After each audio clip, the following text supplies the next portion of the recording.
Tell you who else marched on. First win for Liverpool at the Hill Dickerson. They draw the first blood in the Merseyside Derby. Hey. It's Everton. funny when you start. That's all I can say about that game. Just, I have to go sink some ships. Yeah, I mean. at the Bramley Dock. Oh, sorry there, Sonny Jim. There's been a goal at Selhurst Park. Please tell me. It is 1-0 to Crystal Palace, but For flip's sake.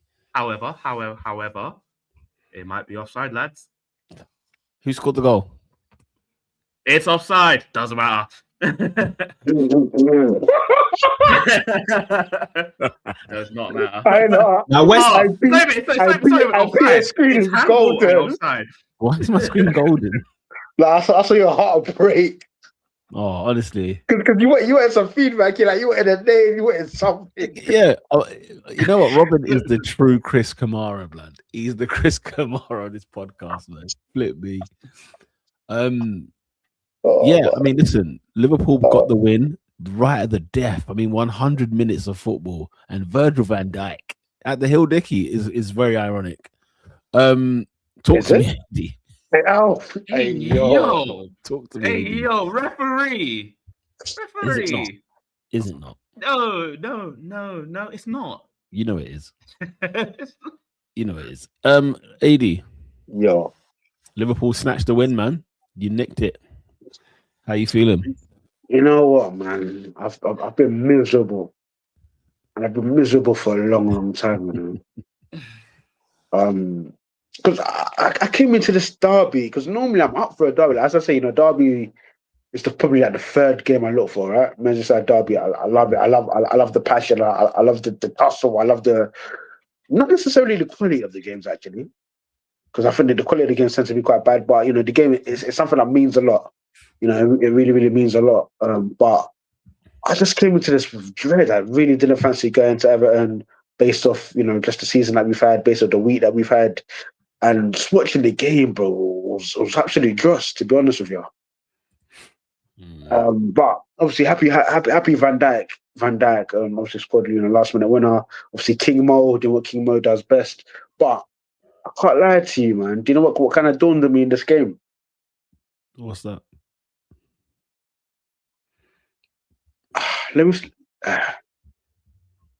Liverpool, we might be cooked. We might be. When I say cooked, I'm talking generationally cooked. I'm talking sent to the doldrums cooked. Now, is it a bit of hyperbole? But the Hugo Ekitike thing got me thinking. Because obviously, who scored the goals for us? It was obviously the old guard, right? It was Mo Salah, who's gone in the summer. Big Van Dijk is gone next summer. And I'm sitting and I'm looking and I'm thinking to myself, where's the next Van Dijk? Where's the next Salah? I get transfer windows happen and I get players come of age, but I'm sorry. It's a good. We look at. What was you gonna say? No, I said it's a good concern to have. Bro, because I look at Hugo Ekitike, he went down in a week. I look at Florian Wirtz, he's been Andre Gomez this season. Sweet nothing. I can tell you've got ability. I can tell you can play football. I can. Bro, I think what do we call him on here? He's a white collar baller. And then Alexander Isak has been nothing short of dismal. Disgraceful, yeah. And if those are the three, and we're 0 for 3 with those players, and if those are the 3 players that we're meant to sort of build, our rebuild is contingent on those 3 performing, and all 3 of them, none of them have hit the mark. And Ekitike's case is slightly harsh, but it's largely predicated by the nature of his injury, right? He's never the same again. Whatever Ekitike we were getting is capped. It's capped at 60%. Whatever guy before we were getting, that's it. So I sit and I think to myself, what do you guys think? I think Liverpool, I think we're in deep water. I think if you get a new manager, I think you'll be okay. I think you'll be okay. I think a lot of your players will be a lot better than we give them credit for under a new manager. And I don't hate Slot. I just think he's lost the dressing room. He's lost them. And I think that if you had I don't know, Iraola's now leaving Bournemouth, right? I'm not saying he's the answer, but you need something fresh. You need something new. And I think we will get much better performances out of your Verts, out of your Frimpongs, Kirkes, because you've bought players. You bought players that are to strengthen the squad, to move the squad on forward. We have got an Isak in there. Ekatike, okay, we can park him for the time being. But there's players there that I think there's still more. I think there's still more to come from Chiesa. I think there's still. I think there's one last throw of the dice. Maybe Chiesa is departing this summer. I can tell you that for sure. One last throw of the dice on Gakpo. Maybe. But just as in under the new manager, maybe one last throw. One last throw. Robinson, huh? Maybe not a starter, but just one last throw. Liverpool needs surgery. Liverpool needs surgery. And do you know what's the most? It's the most oxymoron thing because they spent 450 million, and I don't want people to forget that they did. And what happened, and all that stuff. But with Salah leaving, that's a massive hole. Virgil van Dijk's got a final year. Let's see what he does next season. But they've not replaced the right back. They've not replaced adequately up top. And I just think they need to change them. I agree. The manager has lost the dressing room. There's so many things. But Robin, do you say surgery? Now, on this podcast in the past, we spoke about Manchester United needing surgery. I know we need surgery. That's why I can see it. I'm not talking about right now. I'm talking about in the past. This Liverpool side doesn't need surgery. They just need a new manager. I think they need a new manager and 2 players. They just need a new manager, Robin. No, they need a couple players. They need a couple players. Well, first of all, everybody needs a couple players. That's not surgery. That's not what I'm considering surgery. Yeah, it's not surgery. It's not surgery. I agree with you. It's not surgery. I'm saying they need 4 plus is what. Not four. Four is ridiculous. Four silly. I say 2. What's his line of thinking? Striker, centre half, midfielder. What? They've got Alexander Isak and Ekatike and another striker. They need another striker. They need another striker. No, Isak's the real deal. He's just been bad this year. He's the real deal. They need another striker. They need also right winger as well. Get Robin. Let me tell you something. Newsflash. I'm just saying 5 positions. 5 surgery. We don't agree with all 5. One of them's next season in your fantasy team, get Isak in your fantasy team. That's what I'll say. They've got 2 of the most expensive strikers in Premier League history. Like Adrian said, he's not going to be the same. This is not Triple H redesigned. Isak will this is not the case.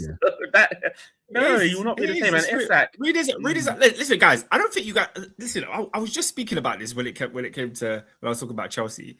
The new paint, that lick of paint that a new manager brings, it can change lives. But guys, there was a time on this podcast where Manchester United were an afterthought.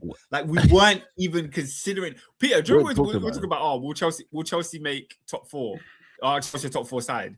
I promise you, Manchester United did not even enter my brain as a team that could possibly take that away from us. But they changed the manager. And all of a sudden, half decent players show up to be half decent. All of a sudden, Bruno Fernandes is a player of the year contender. Player of the season, Do you know what I'm saying? So Oscar Aston Villa. Us making out like last year's Premier League champions are so far away from where they were. That's a bad season, man. We've seen it before. It's a bad season. I think that's the elephant. I think that's the elephant in the room. Because I felt Oscar, that's the elephant. Because I think when you deep it, and in my opinion, I'm still going to stand on this. Last summer was a generational summer.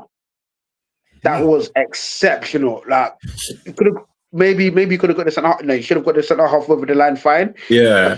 I'm so sorry, Arnie Slot. Bring your ass to the table. If I give you if I give you Isak, if I give you Verts, if I give you Ekatike, I give you a promising left back in Kirkes, and I tell you, brother Cook.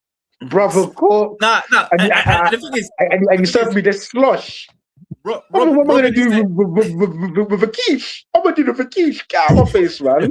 Robin is saying we need to go to Tesco. And I'm saying we just came back from Costco. They just came back from Costco. They forgot ingredients. They have forgotten ingredients. They need to go. And it's not like they didn't have. If these ingredients is open until 10, go. No, but guys, wake up and these smell the ingredients coffee. aren't enough, maybe the chef is the problem. That's what I'm saying. Wake up and smell the coffee, bro. Salah was player of the year last year and is leaving this summer. Wake up, man. Wake Oscar, up. I did get what you're saying. Out last year. Don't start with me. Last year? In 2025, I called him out, and Adrian knows because he kept calling me. I said, "Why are you calling out Arnie?" No, but you're not calling. He wasn't calling him to be fired. He won the league, surely. Bro, Robin was asking to have discussions before the league was even won. I'm like, I've been calling this brother out. I've been calling him out. You can't say I have not. Robin, these watches of yours, yeah? Where's the Jacob, man? Where's the Jacob? You know what I'm saying? He's been quiet, blood. He's been quiet with these watches. I've been calling this guy out. You can't say. Right. Anyway, I digress. Yes. Any more Liverpool? It's on Everton because I'm a bit annoyed with them because they were peppering Liverpool, and then it's just like they go. Wait, what does peppering mean? I mean, peppering. They were there. The thing is, yeah, Everton's squad will listen. Every now and again, you're gonna get that kind of performance because the squad is Kieran Dyer, man. Like seeing Beto have that 1-on-1 and send it for a throw-in. Oh, he's trash. He's trash. Listen, nah, man, come on. You know what's sad? Like, he kind of saw what he was trying to do, but he just ain't got the ability. He thought he was Thierry Henry. He tried to get the nah. Listen, bruv, go hit out the list. Everton are still in the mix for that top 4, man. Strangely. They ain't contention for Europe. They ain't not top 4. I mean, they're 5 points off top 4. It's madness. No, they're not. As in off the top, like whatever it is, whoever's 5th place. It might be 5th. Yeah, that's Europe, buddy. For Europe, not top 4. They're like 13 points behind. Brother, they're 55. Listen, they're 8. There's 3 and 5 is 8. They're 8 points off Liverpool. Everton. They ain't catching them. No, it was a 6-pointer. It was a 6-pointer, to be fair. It was a 6-pointer. Anyway, anything else, AD, before we move? Yeah, no, I think my main, as I said, maybe it's a bit overblown, but I get a quality manager changes things, but I just think our 3 marquee pieces that are meant to fire us into a new stratosphere. It's been a wet fart. It's been a cold, wet fart. Yeah. Wow. Wow. Well, you know, as much as your season has not been great and it has been bad and horrible and everything else, it's just not as bad. They will be in the Champions League. They will be in the Champions League next season. It's not as bad as it's the coach. Oh, obviously it's the coach. We're getting a better coach, and yes, it's looking liquid gravy again. I get that, but I don't like how you've interrupted my line. Alonso? I don't like how you've interrupted my line here, guys. Okay. Because I literally said, as long as you can talk about how bad your season is, I said nothing could be worse than Tottenham's, and then you're there talking about Alonso. Let's get ahead. I was asking him, what does he want? Oh, what? Who does he want as a Liverpool manager? Who do you want? That's a fair question. Yeah, go fair. Ask me at the end of the season. My mind. And call it a day, mate. No, I'm tired of these gimmick guys, man. Is he the real deal? Now, bring in Xabi Alonso, to be fair. Listen, give me Eddie Howe. Give me, where's Ernest? Give me Eddie Howe. Give it to me. He's going back to the black and white. He's going back to the black and white. Give me Eddie Howe, man. Proper coach. There's nothing I'd love more than for Liverpool to get Eddie Howe. That'd be crazy.